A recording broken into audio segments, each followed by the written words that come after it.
Hello दोस्तों, part 6 सुनाने जा रहा हूँ। दोस्त, अब चलो कोई बात नहीं, इन लंबे गुण अवगुणों को लोग पालन नहीं कर पाए, लेकिन उन 5 इंद्रियों के बारे में जानकारी ले लिया होता। और इन 5 इंद्रियों का नाम है काम, क्रोध, लोभ, मोह, अहंकार। भारत देश में बहुत सारे हिंदुओं को मालूम है इन 5 इंद्रियों के बारे में, लेकिन वो लोग भी इसे पालन करने में नाकाम रहे। अब मैं बताने वाला हूँ मनुष्य के अंदर छुपी हुई 5 इंद्रियों के बारे में। पहला, काम। काम का मतलब हम अपने गर्लफ्रेंड हो या धर्म पत्नी, सिर्फ उनके साथ ही सिर्फ अपनी काम भावना रख सकते हैं। और उनके अलावा दूसरों की माँ, बहन, बहू, बेटियों को अगर हमने काम की भावनाओं से देखा तो हमें खुद को चरित्रहीन मानना पड़ेगा। और अगर काम की भावनाओं से उन्हें हमने नहीं देखा तो हम खुद को चरित्रवान कह सकते हैं। नारी जाति चरित्रहीन और चरित्रवान मर्दों को कैसे परखे? जिस मर्द की नज़र आपकी चेहरे तक ही सीमित है तो समझ लीजिए वो मर्द का नज़र अच्छा है। और अगर मर्द का नज़र आपके चेहरे से फिसल कर आपकी छाती या आपके अन्य शरीर पर नज़र डाले तो समझ लेना उस मर्द का नज़र खराब है। और किसी ने कहा है हमारी आँख ही सबसे बड़ा कातिल है, क्योंकि आँख बिगड़ी तो मन बिगड़ा, और मन बिगड़ी तो चरित्र बिगड़ा, चरित्र बिगड़ी तो जीवन बिगड़ा। पाप यानी गलत चाहे तन से करो या फिर मन से, भुगतना तन को ही पड़ता है। अब आ जाओ क्रोध के बारे में बात करते हैं। क्रोध यानी गुस्सा से हमें क्यों बचना चाहिए? गुस्सा से हमें इसीलिए बचना चाहिए क्योंकि पूरे ब्रह्मांड में गुस्से में कभी किसी ने कोई भला नहीं करा। क्योंकि देवी देवताओं को जब भी गुस्सा आता था कुछ ना कुछ अनर्थ जरूर होता था। अब जानने समझने वाले बात यह है, हम लोग तो एक साधारण मनुष्य है, हमारी कहाँ से भला होगा। अब मैं सबूत के लिए आप लोगों से ये ही कहना चाहूँगा, आप लोग बचपन से लेकर आज तक गुस्से में कभी आप लोगों से कभी कुछ अच्छा हुआ? अब आप लोग यही कहोगे, जी नहीं, गुस्से में हमने या फिर किसी और ने कभी कुछ अच्छा नहीं करा। जेल में जो कैदी बसे हुए हैं वो लोग भी कभी ये सोचते हैं, काश अगर हम अपने गुस्से में थोड़ा संयम यानी कंट्रोल करा होता तो आज हम भी समाज के साथ अपने सुख दुख बांटते। लेकिन गुस्से में हमने अपनी ज़िंदगी बर्बाद कर लिया। अब हमें ये सोचना है गुस्सा आता है या फिर लाया जाता है। सच तो यह है, गुस्सा तो लाया जाता है, क्योंकि गुस्सा अक्सर अपने से कमज़ोर लोगों पर आता है।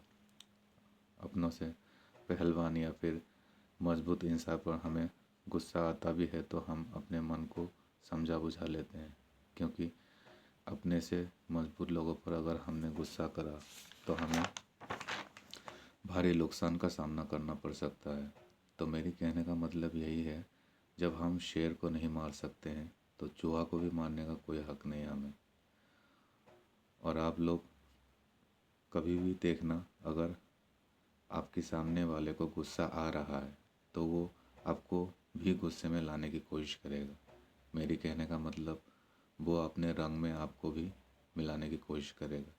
इसके लिए सबसे पहले वो ऐसी ऐसी बातें करेगा जो आपको पसंद नहीं। उससे भी अगर आपको कोई फ़र्क नहीं पड़ा तो वो आपको गाली देगा। गुस्सा आने वाले को ये ज़रूर विश्वास होता है, अब तो ये ज़रूर लड़ेगा मुझसे।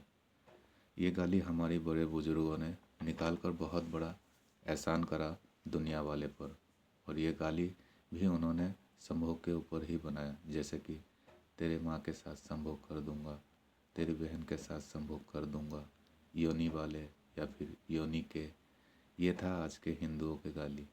अब हम आप लोगों को बताएंगे मुसलमान इलाके में कौन सा गाली का इस्तेमाल करते हैं। और ये ज़रूरी नहीं कि गाली सिर्फ मर्द ही देते हैं, आज के औरतें भी गाली देने में एक्सपर्ट बन गई है। उनके इलाके में अक्सर हमें ये गाली सुनने को मिलता है, ए दल्ले, ए रंडिका, ए गुर्दामरे। अब हम इन गालियों का अर्थ बताएंगे। ए दल्ले का मतलब अपने बहन या बेटी या फिर दूसरों की बहन बेटियों की जिस्म बिकवाने वाले को ही दल्ले कहा जाता है। और रंडी का मतलब महिलाएं अपने जिस्म यानी अपने योनि का व्यापार करने वाले को रंडी का कहा जाता है। अब आप लोगों को यकीन हो गया होगा हमारी बड़े बुजुर्गों ने कितनी महान शब्दों का उपहार दे गए हमें। भगवान उन महान बुजुर्गों की आत्मा को शांति दे। अब हम बताएंगे लोभ के बारे में। आज के मनुष्य के अंदर लोभ का कोई अंत नहीं रह गया है। सबसे पहले घर चाहिए, घर मिल गया तो गाड़ी चाहिए, गाड़ी मिल गया तो अब हेलीकॉप्टर चाहिए, और हेलीकॉप्टर मिल गया तो अब पानी वाले जहाज चाहिए। शुक्र करो ट्रेन नहीं बिकता, वरना लोभ में मनुष्य ट्रेन भी खरीद ले। मनुष्य के जीवन में जितना ज़रूरत बढ़ रहा है उतना ही लोभ भी बढ़ रहा है। जिस तरह आज के मनुष्य घर, गाड़ी, कपड़ा बदलते हैं, ठीक उसी तरह बीवी भी बदलने की कोशिश सोचता है। ऊपर वाले ने उन्हें उनकी जोड़ा से मिला दिया, उससे बड़ी बात और क्या हो सकता है। लेकिन फिर भी कुछ लोग दूसरों की बहन, बेटी और बहुओं को अपनी लोभ का शिकार बना लेता है। दोस्त, लोभ का कोई अंत नहीं है, इसलिए हम मानव ज्ञान से ही अपने लोभ को कंट्रोल कर सकते हैं, वरना लोभ का कोई इलाज नहीं है। बड़े बड़े राजा महाराजा लोभ में मारा गया। ठीक उसी तरह आज के नए युवा जुआ, सत्ता, लड़कीबाजियों के चक्कर में कितने कुंवारी लड़कियों की जीवन बर्बाद कर दिया।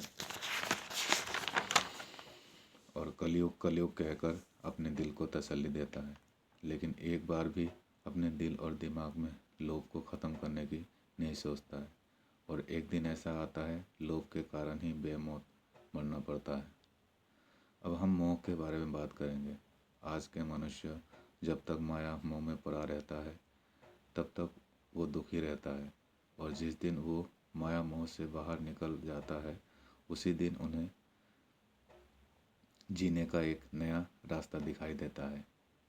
लोग कहते हैं धन दौलत, माँ बाप, भाई बहन, ये सारे माया मोह हैं, क्योंकि आपके साथ कोई भी नहीं जाएगा।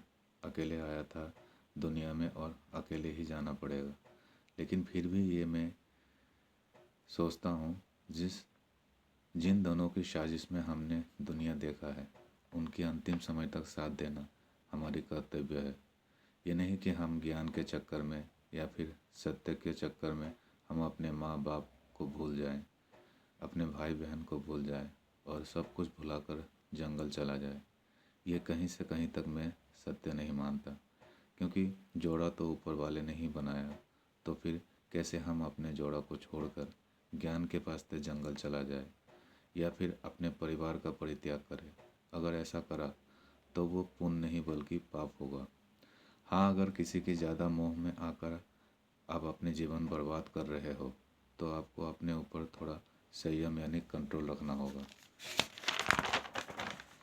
तभी आपकी जीवन सुखमय होगी। अब हम अहंकार के बारे में बात करेंगे। दोस्त, जहाँ हम अहंकार के बारे में बात करते हैं वहाँ सबसे पहले हम उदाहरण के तौर पर हम रावण, कंस, हिरण्यकश्यप, दुर्योधन आदि को हम अहंकारी कह सकते हैं। इन्होंने अपनी जान गंवा दिया, लेकिन अपने अहंकार से बाज नहीं आए। जबकि साक्षात नारायण धरती पर थे, उन लोगों के अंदर इतना अहंकार भर गया था कि नारायण सामने होने के बावजूद उनसे प्रणाम करने की जगह वे उनसे लड़ता था। दोस्त, इस युग में भी मैंने बड़े बड़े अहंकारी देखा है। वो अपने अहंकार में इतना चूर है कि दुनिया में क्या हो रहा है उन्हें कुछ नहीं मालूम।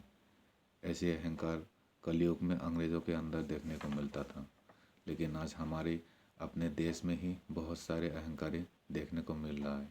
अहंकारियों को ये मालूम ही नहीं कैसे वो लोग अहंकारी हुआ। जो मानव भगवान को नहीं मानता है, खुद को ही भगवान मानते हैं, या फिर भगवान पर उन्हें विश्वास नहीं होता है, या फिर जो मानव सिर्फ अपने बीवी बच्चों की भलाई के बारे में सोचता है, दूसरों की दुख दर्द मजबूरी उन्हें दिखाई नहीं देता है, उसे कहते हैं अहंकारी। आज ऐसे अहंकारियों से भरा हुआ है पूरे देश। इस अहंकार ने तो बड़े बड़े को ले डूबा, और इन उदाहरणों से भी जिन लोगों को समझ में नहीं आता है, ऐसे लोगों को भी अहंकारी ही माना गया है। अब मैं जहाँ तक सोचता हूँ काम, क्रोध, लोभ, मोह, अहंकार के बारे में, हम लोगों ने काफ़ी हद तक ज्ञान प्राप्त कर चुके हैं। दोस्त, part 6 complete, part 7 next part में। Thank you. शेयर ज़रूर करना।